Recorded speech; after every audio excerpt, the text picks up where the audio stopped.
How important is public transportation where you live? In most of the U.S., at least, the answer is not very. But in New York City? In New York, transit is like air and water. You need it to survive.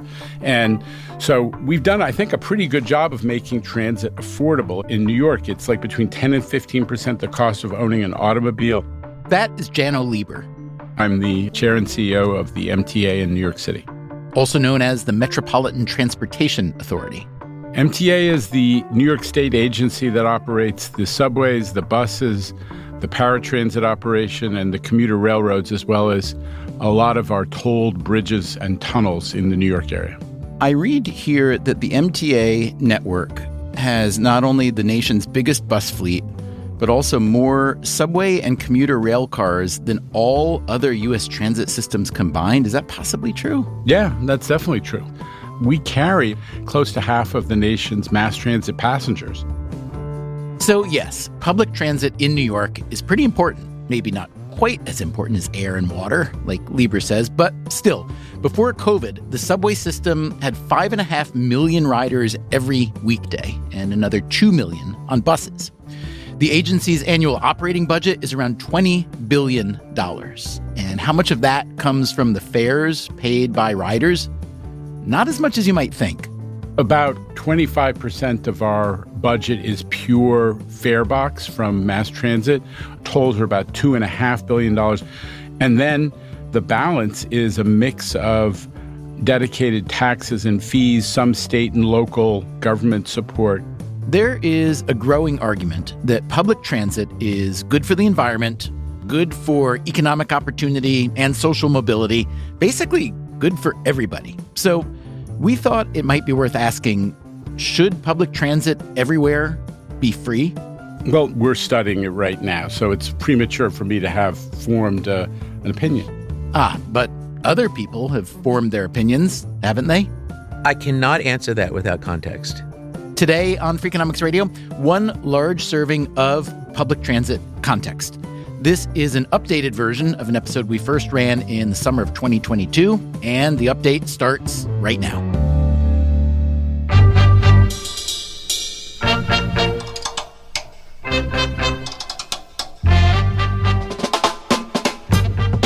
This is Freakonomics Radio, the podcast that explores the hidden side of everything, with your host, Stephen Dubner.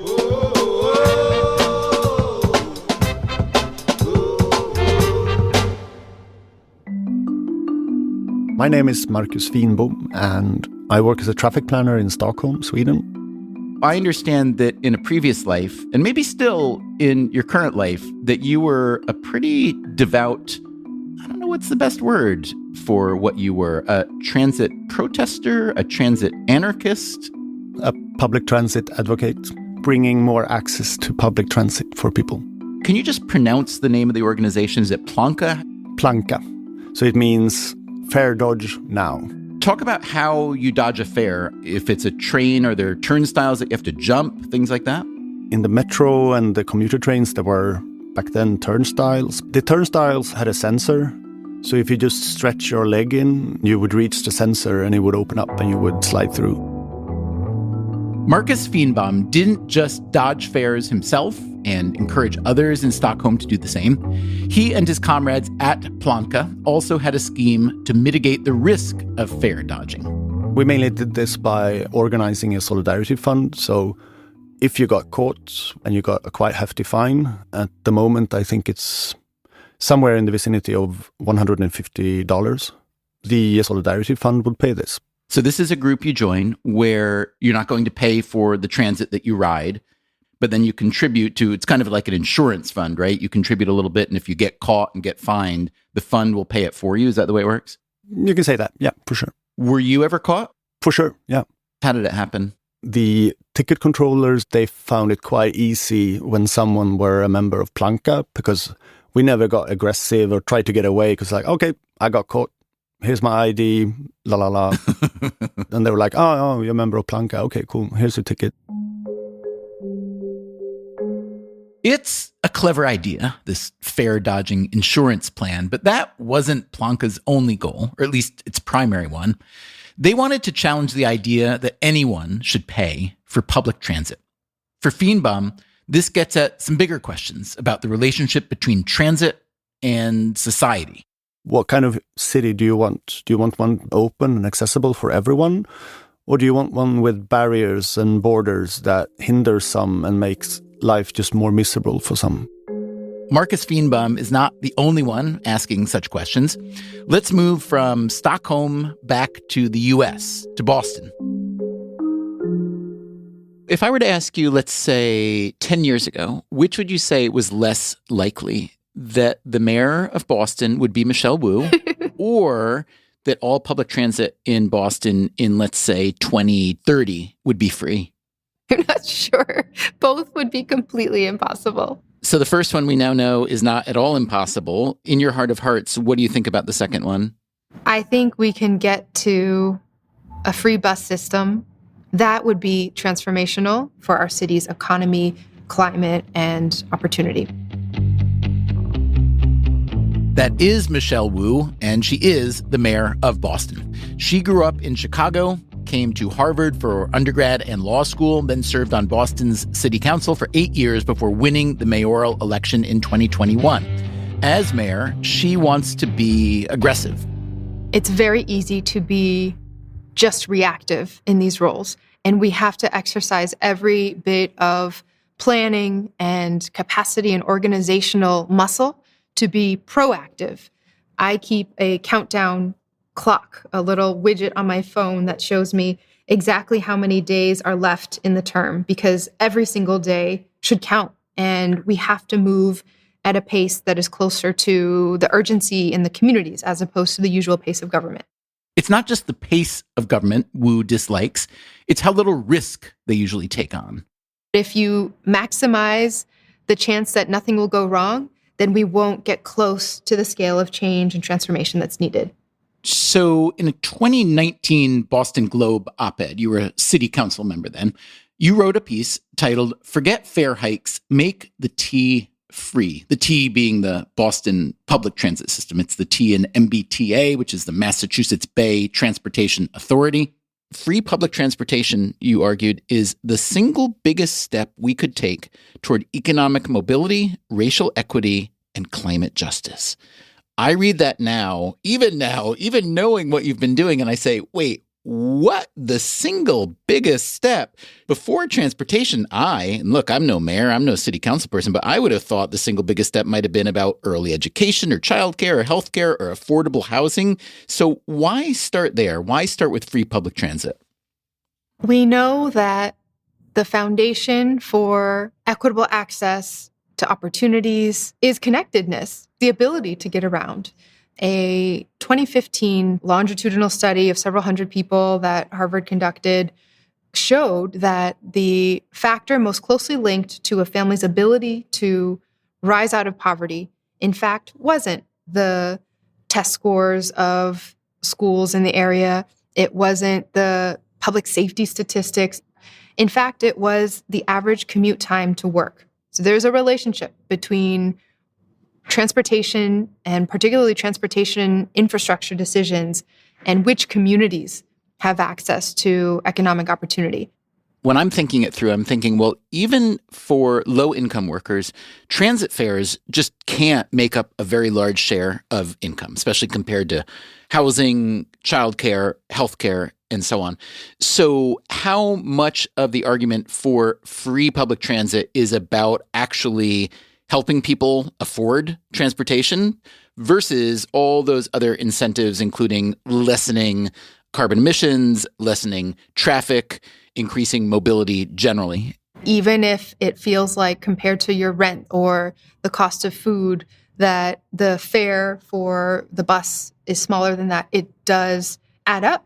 MIT helped lead a study here a number of years ago where a number of low-income families were given a 50% discounted fare card to the MBTA. And what we saw was that families saw a significant increase in their MBTA usage, 30% more trips. And it turns out that people were using the transportation for basic life necessities, to get to their medical appointments, to get to the grocery store, all things that they had previously been rationing because it was just one more cost that you had to undertake. New York City has means-tested transit discount, 50% off for people below a certain income. Boston doesn't have that. So why not start there? Why go from zero all the way up to free transit for everybody? We are proud as a city to be home to the innovations that have shaped our society in many ways. We were the first to drop the prices for access to education, for example, or libraries or parks, when we're still home to the first public school in the country, the first public library, the first public park at Boston Common.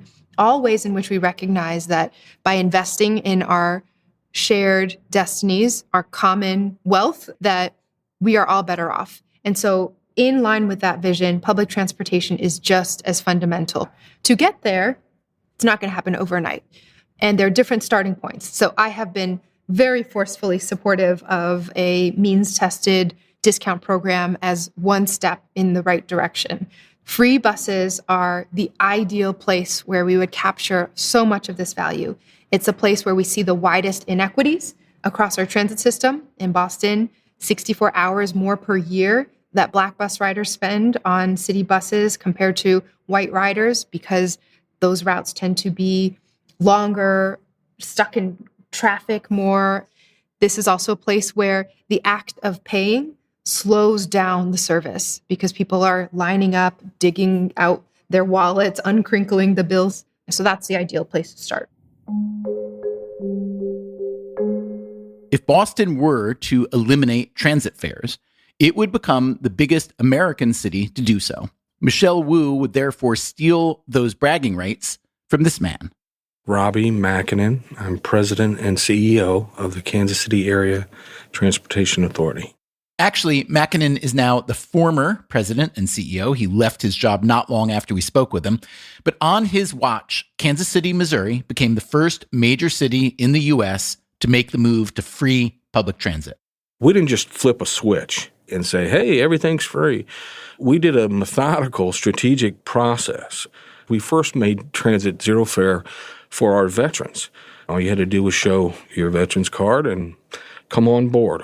Next, we went to the school districts and we said, if a child wanted to stay after school for a chess club or football or whatever, and they missed that one yellow bus at 5:30 to get home, well, then what was going to happen? Mom would have to come get them or they'd have to walk. So just giving them access to public transit was a big deal, and they enjoyed that. The third step was we went to our safety net providers, mental health agencies, domestic violence shelters. So by the time we got to where we were going to flip the switch to make zero fare throughout the region, we were already 60% there. Now, you may be asking yourself, when a transit agency stops charging its passengers, where does the money come from to run the system, to buy and maintain buses and trains, to pay drivers and other employees? We have a $100 million budget. Less than 10% of that we were getting from the fare box. Among transit people, this is called the fare box recovery ratio, and it varies a lot from place to place. Here is Brian Taylor, a transportation scholar at UCLA. People often may not have an idea of how much the fare they pay goes for the cost of transit. Nationwide, fares cover about a third of the operating costs of a system, but they don't cover any of the capital costs. So the buses, the trains, the equipment, the stations are all paid for with federal grants, and the cost of operating the service, the operators, the drivers, and the mechanics, fuel, tires, wear and tear, things like that, about a third of that is covered out of fares and about 2/3 by government subsidies. But as we said, the fare box recovery ratio can vary. As Jano Lieber told us, in New York, it's around 25%. Consider the pre-COVID numbers for two big California transit systems, Los Angeles Metro and BART, or Bay Area Rapid Transit. LA Metro is down in the teens, where BART is closer to 50%. And remember what Robbie Makinen told us about the $100 million transit budget in Kansas City. Less than 10% of that we were getting from the fare box. Meaning the vast majority of the operating costs were coming from federal, state, and local funding. And if you're down that low from a fare box recovery standpoint, you cannot tell me that I couldn't walk in there and find that 10%. You can't tell me there's not a way to help the folks that need it the most. Who need it the most financially, he means. The demographic makeup of public transit ridership also varies from place to place, depending on the geography, the economics, even the history of a given city. In places like San Francisco and Boston and New York, traveling by car is time-consuming and expensive. Therefore, more middle and high-income people in those places use public transit. In Kansas City, meanwhile, where driving is easier and cheaper, there's a much larger share of low-income transit passengers. And to me, charging a fare is a regressive tax on the people who need it the most. When we started down this road, everybody wants to go back to some study that was done in 19 whatever the hell, excuse my language. Everybody said, oh my gosh, you can't do it. Society's going to break down. Crime everywhere, cats living with dogs, mass hysteria. That's what's going to happen. Well, let me tell you, exactly the opposite happened here in Kansas City, and I'm going to tell you why. Over 75% of any incident we ever had on a vehicle was over a fare box dispute, okay? Think about that. And since we took the fare away, we've had less than 20 incidents out of, 10 to 13 million rides.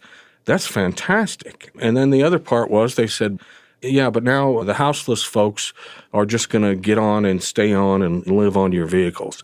Well, you know what? First of all, there but by the grace of God go I and you, right? These folks are people, and they're just people that need help. So what we've done is invent a pilot program where some of the homeless providers are putting case management teams on our vehicles based upon heat maps of where we need the most help, and they can help them get to the shelters and the services that they can actually use, rather than just putting more, police with guns on a vehicle. Once Kansas City went fare-free, Mackinnon and his transit agency did have to make up a $9 million budget shortfall. They got $5 million from the municipal government and used federal COVID relief funds to cover the rest. But that money will run out soon. And with Mackinnon, the program's main champion, out of his job, the future of free transit in Kansas City is uncertain. The agency says it is currently studying whether to start charging again. But advocates of free transit like to point out that eliminating fares can actually save money by saving time. Here again is Boston Mayor Michelle Wu. We've already seen significant operational savings from the cost efficiencies of making our routes run faster. In early 2022, Wu helped start a pilot program that eliminated fares on 3 bus lines that serve lower-income areas, routes 23, 28, and 29. And you save some of the costs of fare collection. So when you do a net accounting on the enforcement and fare collection costs versus free fares on those 3 lines, where do you come out? In some ways, there's a elasticity question. How much are more people riding because the price has changed? The estimate across the entire bus system previously was that it would be about a $30 million cost for revenue replacement just for bus fares. And the MBTA system has separately estimated that it would be a $29 million cost savings in the fuel and all the efficiencies from speeding along bus service with all-door boarding. But is that at a steady state? Because theoretically, if you're inducing demand by making it free, right? So now you need more buses, more drivers, more depots for those buses and so on, yes? Yes, and that's part of what we're trying to measure with this pilot. But what we did see was that relative to other bus lines that did not have free fares, the ridership of the 28 bus was that 92% of ridership pre-pandemic. That is compared to most bus lines at 50%, 30%. This is all starting to sound pretty convincing in favor of fare-free transit. You've got easier and cheaper access for passengers, especially low-income passengers. You've got fewer private cars, theoretically at least, and the congestion and pollution they create. Even the price tag sounds manageable. So, coming up after the break, does this mean that all transit should just be free? Just saying generally make it fare-free for everything, for all types of trips, I would not agree with that. I'm Stephen Dubner. This is Freakonomics Radio. We will be right back.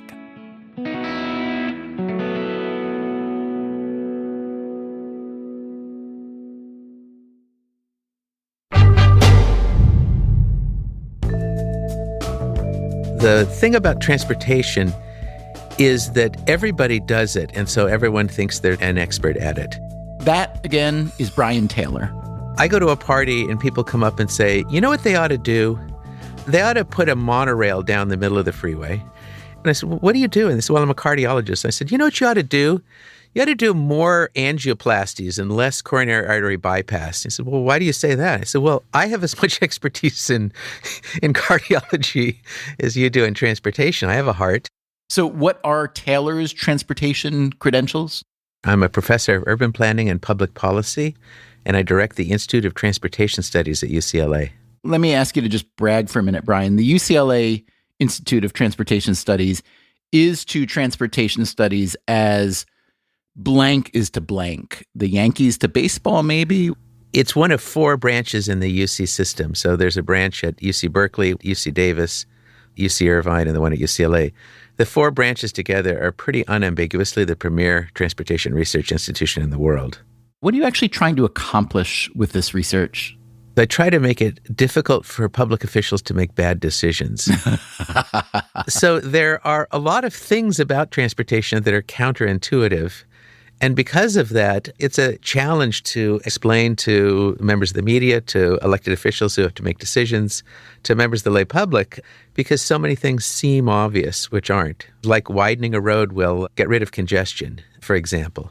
There's a name for that, right? Braze's paradox or something? Yeah, it's basically the idea of latent demand. There's a demand for the use of the roadway, and the congestion increases the time cost of travel, so it raises the price of travel. When you add capacity, in the short term, that congestion goes down, the time cost of travel goes down, and so it becomes cheaper to travel on that roadway from the user's perspective, and they fill it up until the price brings it back into equilibrium.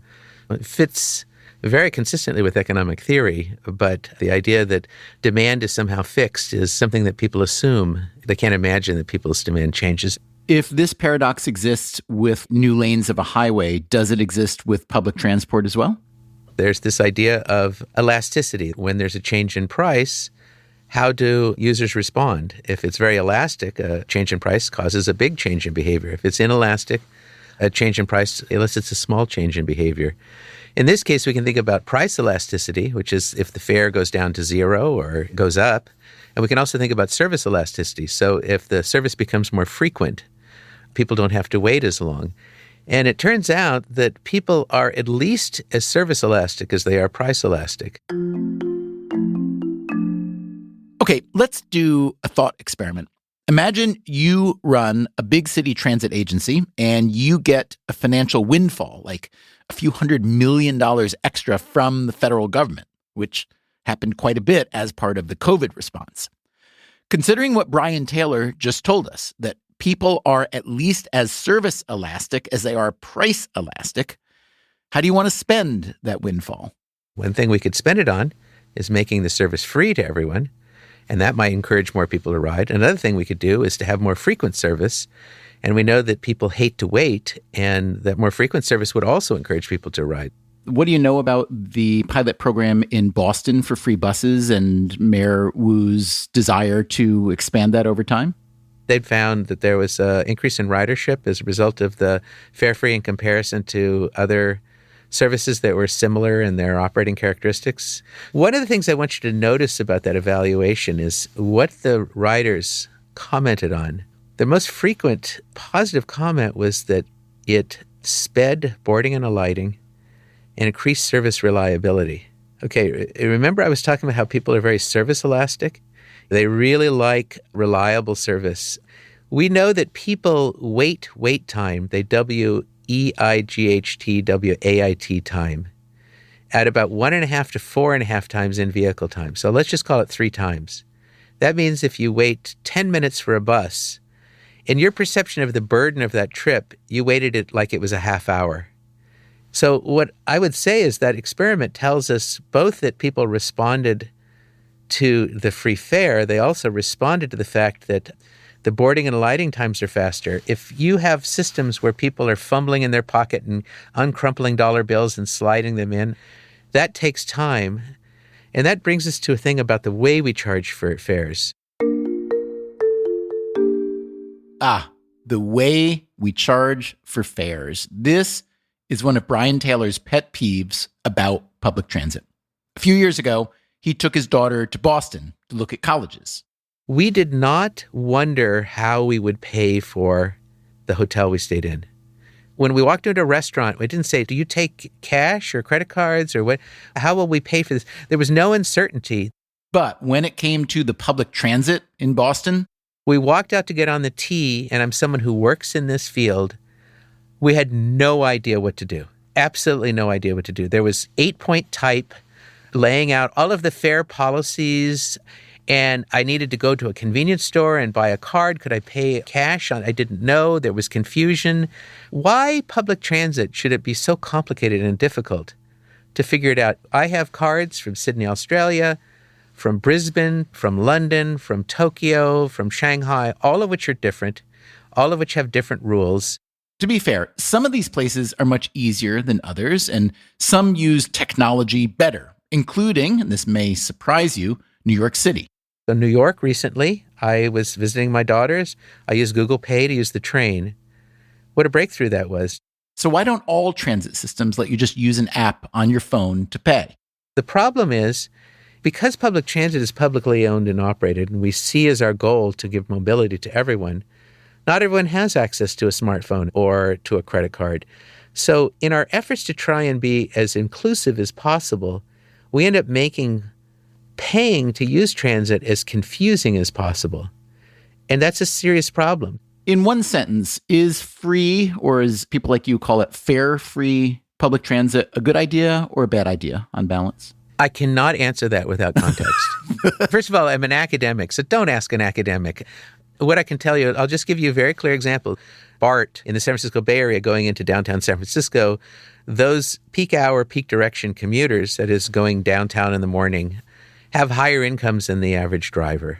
So you're saying making public transit free for those commuters doesn't make a lot of sense? First of all, they're not that price sensitive. And secondly, it's just transferring a benefit to very high income commuters. On the other hand, local bus service in Lubbock, Texas, the users are almost uniformly low income. There, fare-free transit is essentially a transfer to lower income disadvantaged populations. Just saying generally make it fare-free for everything, for all types of trips, I would not agree with that. Okay, so that context is noted and appreciated, but it sounds as though one simple adjustment might be, hey, let's just make it means tested. We do means testing for a lot of things in society. Is that a sensible way to think about public transit? Fare-free public transit for, let's say, students and seniors, which a lot of places already have, and everybody under X dollars annual income?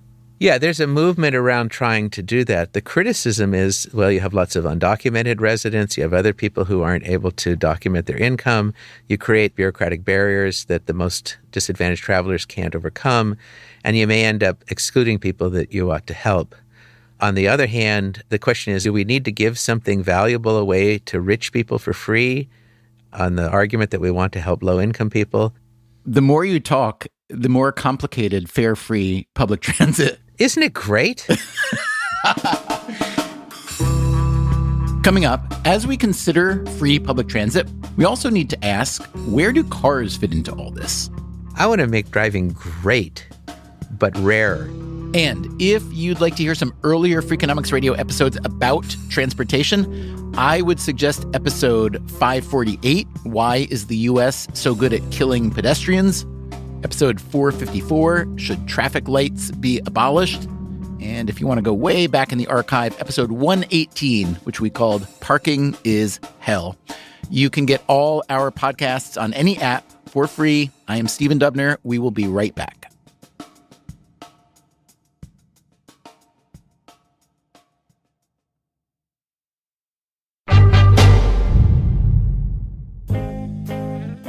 I think we often talk about economics and policy and decision-making through data and graphs, and that's all really important. That, again, is Michelle Wu, the mayor of Boston. But it's really hard to actually conceptualize what this means for people unless you experience it directly, unless you are a daily commuter or need to get to work with a big double stroller with 2 little children under the age of 3 in it on our public transportation system. Wu wants to make public transit in Boston free. Fare-free transportation is funding public transportation as a public good and recognizing the right to mobility for every person to belong in every space and to be able to benefit from all that our city has to offer. So that's Wu's argument for Boston. But again, different places have different transportation needs and styles. The thing to understand about public transit is that public transit is very context specific. And that, again, is Brian Taylor, a transportation researcher at UCLA. We operate public transit in places like Bakersfield, California, and Tulsa, Oklahoma, and its relative utility compared to private vehicles is a fraction of driving, because the environment in those places is around rewarding having an automobile and punishing its absence. So when we talk about public transit, abstracting it from the environment within which it operates is almost meaningless. Overall, the use of public transit is highly asymmetric. That is not everybody rides a little bit. A very small share of the population rides a lot. Another chunk of the population rides occasionally, and most people don't ride at all. The thing you have to understand about public transit is there's New York and everything else. And in fact, I just reviewed an academic paper where they simply held New York out of the equation because New York accounts for about 4 out of 10 transit trips in the entire United States. There was a period where New York was gaining riders during a boom time a decade or so ago, and much of the country was losing riders, but it appeared, if you looked at the top line figures, that public transit was doing very well. New York was so big it could by itself move the needle. Not long ago, Taylor and his colleagues were approached by the Southern California Association of Governments to figure out another drop in transit ridership. Los Angeles, Southern California, in fact, the state, was on a pretty good run of increasing investment in public transit and rolled out a lot of new rail lines, improved bus service, and yet ridership was eroding at an accelerating rate. What'd they figure out?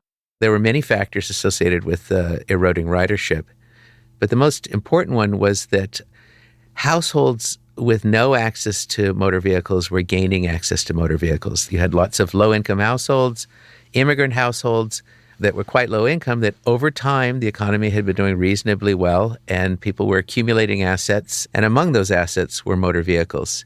And even in middle and higher income households, you were going from 1 vehicle and 2 adults to 2 vehicles and 2 adults. Were there other factors that drove the decrease in California public transit use? There's evidence that the rise of Uber and Lyft had some effect, but it was relatively modest.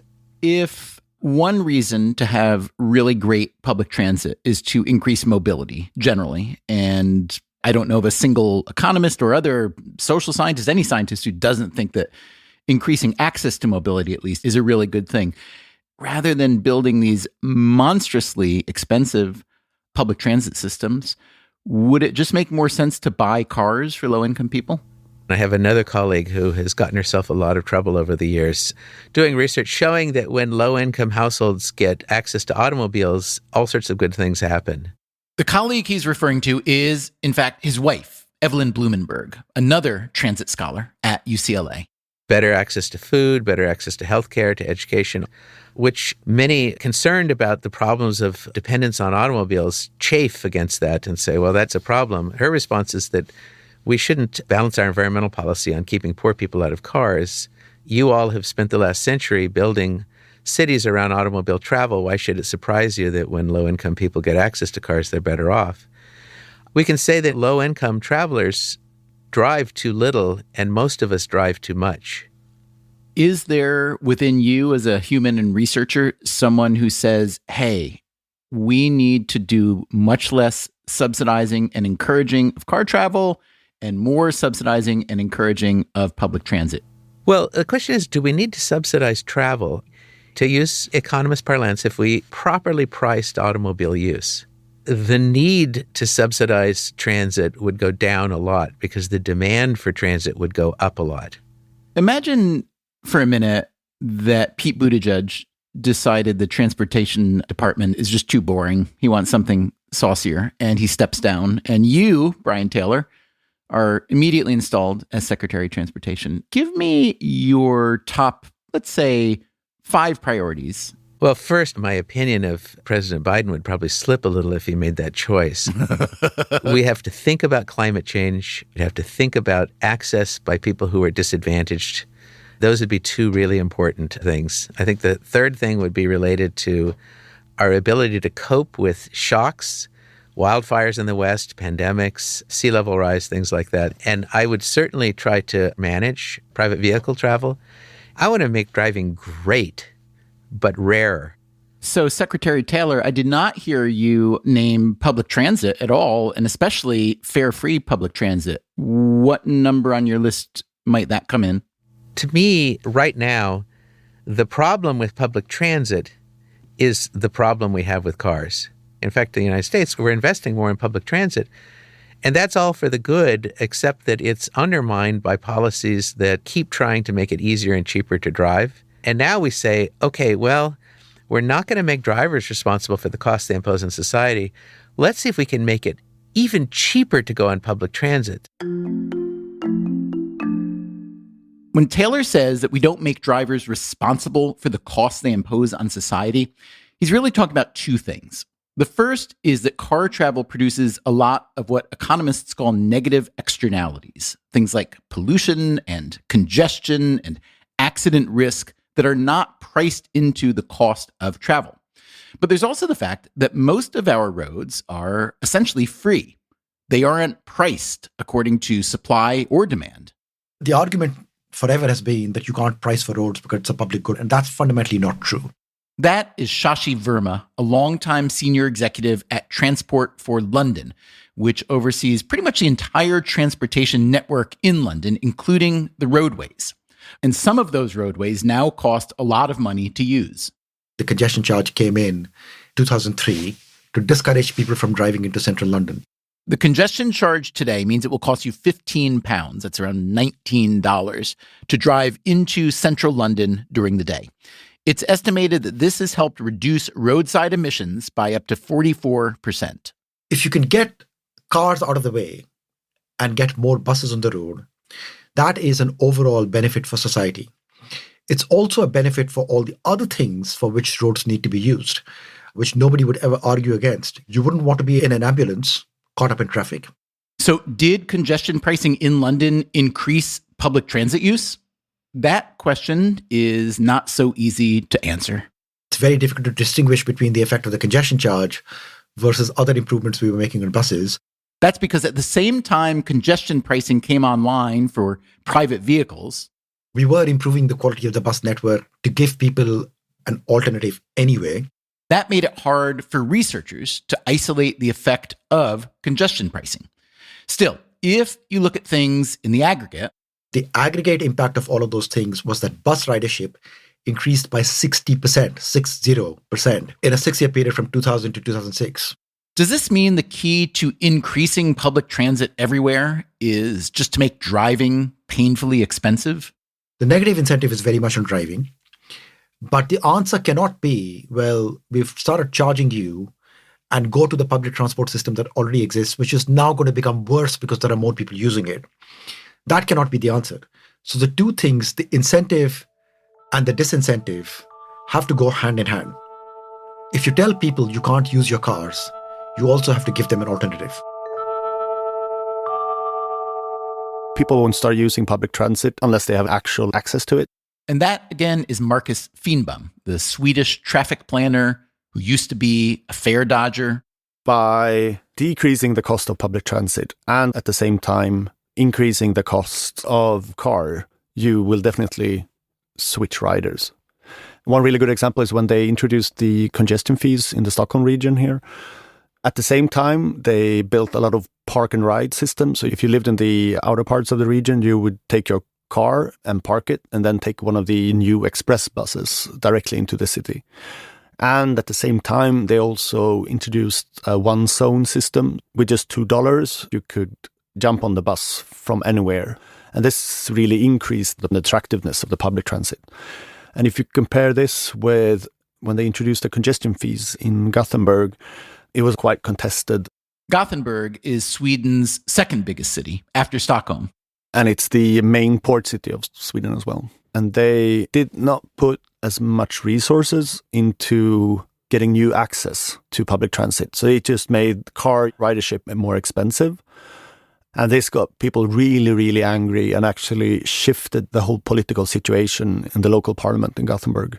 The ruling party lost power. It had a big effect. Brian Taylor from UCLA has also looked at the relationship between congestion pricing and public transit in Sweden. If you've ever been in Stockholm, it's shocking. Public transit gets around very quickly and easily. People do drive there, but the streets aren't packed with traffic. You can choose to drive in and out of central Stockholm, but you have to pay for it. And because of that, when you can take public transit or bike or walk or travel by some other means, people do it.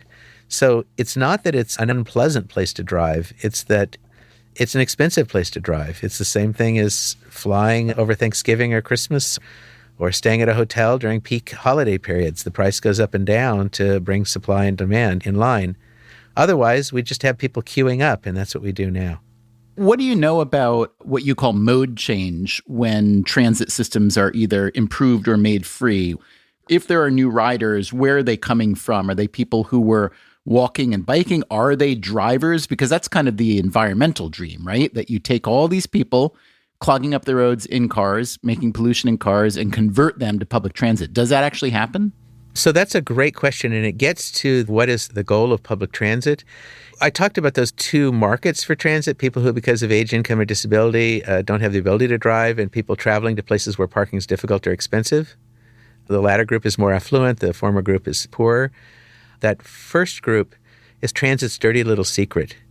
The idea that it was providing an absolutely critical social service, a redistributive social service, is not something that you advertised to voters, because that kind of a role didn't get as much support, to saying, hey, we're going to provide an alternative to driving that's going to help to deal with congestion, it's going to deal with environmental pollution, it's going to help slow climate change. That has broader appeal. So those are two different goals. They're sometimes congruent, but sometimes they're at odds. I think that's an important thing that your listeners think about, is this opportunity cost of spending money to eliminate fares. Could we do things with that money that riders might value even more than a free ride? I would think that anyone before embarking on a fare-free program ought to ask that question. And the answer could be no, but it could be yes. The equity arguments are strong, but we have to remember that what the characteristics of the ridership and the system are tell us a lot about who's going to benefit most from fare-free. It sounds to me like the median person, given a choice between taking a subway, a commuter train, or bus, would much rather drive their car. Is that a true statement? Well, again, it depends on context. The Onion, the humor magazine, a while ago had an article that said, voters favor increased funding to public transit so that others will use it and get off the road so they can drive better. So a colleague of mine, Michael Manville, essentially studied that question, and he empirically supported the Onion headline. And that is, in fact, why people vote for it, thinking that I'm not going to change my behavior, but other people might, and it'll make driving easier for me. So the question again comes back to, we are not managing automobile use, and we're trying to change pricing. And so what that means is that we may get benefit from fare-free transit, and that benefit's going to be more in terms of social equity benefits than environmental benefits. Well, that's a good thing on its own. But if the argument is that this is going to reduce automobile dependence, that is likely to have modest effects at best. So, what do you think about this wrestling match between public transit and private automobiles? Your answer probably depends on where you live, how old you are, and how much you like your car, if you have one. And what do you think about the idea of making public transit free? For that, let's go back to the man who oversees nearly half of all mass transit riders in America. I'm Jano Lieber. I'm the chair and CEO of the MTA in New York City. But Lieber's portfolio is even broader than mass transit. It covers road tolls as well. And the MTA is finishing up a plan to charge drivers extra to come into parts of Manhattan, like the London congestion charge we heard about earlier. In 2019, the New York State legislature adopted congestion pricing, where we're going to toll the busiest area of the central business district of Manhattan. So south of 60th Street in Manhattan, there'll be a toll. What it will do is to capture that revenue, which is projected and expected to be, under the legislation, to be about $1 billion a year, which we're going to invest in fixing the mass transit system and improving the mass transit system. And even people who drive, who have to drive, or trucks that come in because they can't take mass transit and they need to serve the business district, will benefit because they're not going to sit in traffic for an extra hour. So let's say there are a couple, maybe 100,000 drivers a day who decide not to do that but still want to come into the city. Theoretically, that could produce a crush of public transit. If it does, no? No, the numbers don't support that. There are 140,000 daily commuters who drive to our business district, which has 1.5 million jobs in it.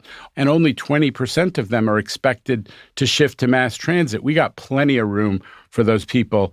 That level of transit usage is a drop in the bucket. It'll help mass transit agencies around the region to actually fund themselves for the future. So, is any of that new money going to make buses or trains free? And what does Lieber make of the free transit argument generally? Is it the best way to benefit riders? All of the evidence that we've gathered so far is the thing that riders want and that really turns them on the most is more service, more frequent service, more reliable service, and faster service. The best move may be to invest in service rather than investing in free. That said, New York City has recently begun a pilot program, like Boston, on a few bus routes. There is one bus line in each borough of the city of New York, each of our 5 counties, that is free. So we're experimenting to see if that does impact on ridership, how it affects people's usage of the system. So we're in the middle of that. Why are you running the pilot? Was it your idea? If not, how did it come about?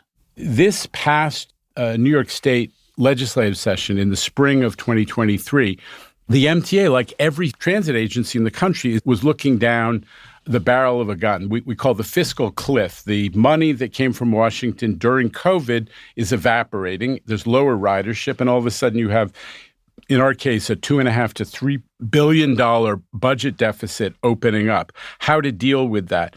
Governor Hochul stepped up hugely and, with the support of the legislature, solved that problem. So the MTA now has a balanced budget for 5 years, and we're running more service. That was what happened.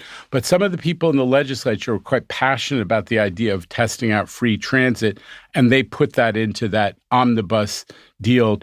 And we're executing it right now, that pilot. We're 2 months into it. Running the MTA, what's your relationship then with that body of legislators who really wanted to have this free transit pilot? Listen, they were our allies. Early on in the legislative session, we got to talking with some of the pro-transit folks in the legislature. There are occasionally differences because we have different roles to play, and the free fares experiment came out of an initiative on their side, but I'm happy to try it out, and we're having fun doing it. Talk to me about how those particular routes were chosen for the free fare piloting. We have an operations planning group, which is sort of the data geeks in the MTA. It was the amount of ridership, the adequacy of service, equity for low-income and disadvantaged communities, access to employment, connectivity to other modes, specifically rail. One of the things we wanted to make sure is that we weren't choosing it on routes where we would be cannibalizing other routes that would remain paid. But in the end, we got a pretty good mix of routes. I've read that one of the factors that went into choosing which routes would be free were whether a particular route had a high rate of fare evasion. If you're riding on a bus and you're paying and the rate of fare evasion on that route is very high, let's call it 20, 40, maybe 60%, that means that only, the suckers are paying. Is that part of the impetus to make those routes free?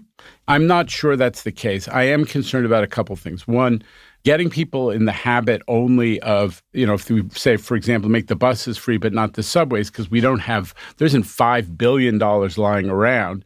The message that transit is free will cross over, that you will be encouraging people to take a different view of paying in the subways, even if you're continuing to charge. There is definitely a snowballing effect that we have to take into consideration. And the other reality is when transportation historically becomes free, all of a sudden it becomes not just a transportation facility, but it becomes responsible for dealing with lots of other social issues where people don't have anywhere else to go. And that could have an impact on the experience of the ride. All of these things factor into our concern, but we're studying it and we're doing it in good faith. If you talk to some of the big thinking economists, there's a guy, Raj Chetty at Harvard, for instance, who works on a program called Opportunity Insights. And his argument is that over the last bunch of decades, it's become much harder in this country to achieve income mobility, to come from a low-income family and move up. Much harder than it used to be. The argument, therefore, would be that transit being just essential, as you've said, if you can remove the barrier of paying for transit, whether it's the money itself, the hassle of paying, the concern about taking an extra 2 rides a day if I want to try to interview for another job, et cetera, especially for the lowest income people that you're really trying to help, that might be a massive upgrade. Do you buy that argument in terms of the big macro idea of incentivizing mobility? Yeah, I'm for making it extra affordable. It's already super affordable. It's like 10% the cost of owning an automobile, but I'm for making it extra affordable for people at the lower end of the income spectrum. We were advocating together with the city council for raising the eligibility threshold of the half-fare program to 200% of the federal poverty level. So we're for that.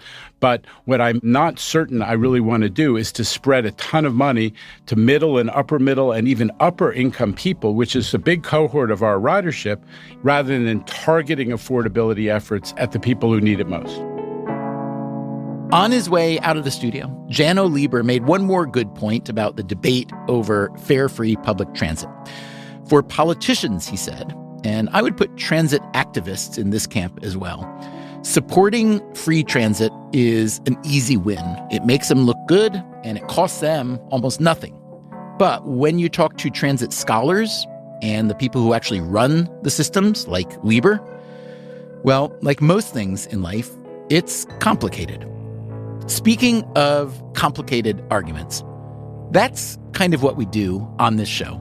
And if you are a diehard on one side of an argument or another, that might leave you unsatisfied. This isn't how a lot of media works these days. They tend to preach to one choir or the other. What we do, or at least what we try to do, is a bit different. We mostly go after stories that we find interesting and are hopefully important.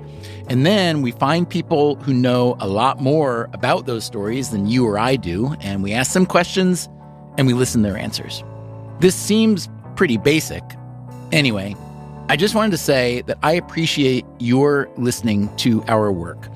One thing I love about making this show is that we've got one of the most interesting audiences in modern media. It is a very balanced audience and diverse in a lot of different ways, politically, economically, philosophically, also demographically. We've got young and old, female and male, U.S. and international.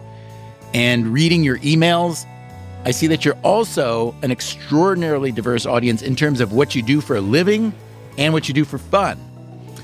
What happens around here shouldn't be rare, but I believe it is. Having conversations with smart people about complicated things, knowing there are a couple million smart listeners out there who want to hear that kind of conversation.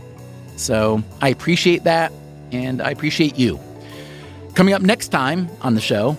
Overall, I'm I don't want to say shocked, but I am so happy with how well it went. What went so well? We go inside a new project at the University of Chicago. The project didn't really start as a research project. It started as a holy shit, the city of Chicago is on fire, someone's got to do something project. Modern policing is under assault. This new project aims to remake police management in departments across the country. Will it work? That's next time on the show. Until then, take care of yourself, and if you can, someone else too. Freakonomics Radio is produced by Stitcher and Renbud Radio. You can find our entire archive on any podcast app. This episode was produced by Ryan Kelly. We had research help from Samantha Resnick. Our staff also includes Alina Kuhlman, Eleanor Osborne, Elsa Hernandez, Gabriel Roth, Greg Rippin, Jasmine Klinger, Jeremy Johnston, Julie Canfer, Lyric Bowditch, Morgan Levy, Neil Carruth, Rebecca Lee Douglas, Sarah Lilly, and Zach Lipinski. Our theme song is Mr. Fortune by The Hitchhikers. All the other music was composed by Luis Guerra. If you would like to read a transcript or take a look at the underlying research of this or any episode, that is all at Freakonomics.com, where you can also sign up for our newsletter. As always, thank you for listening.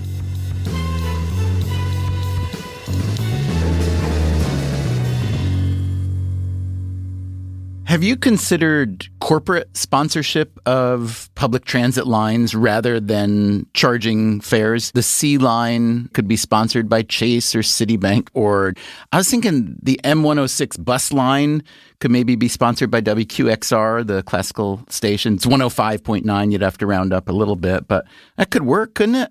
It sure would be cute.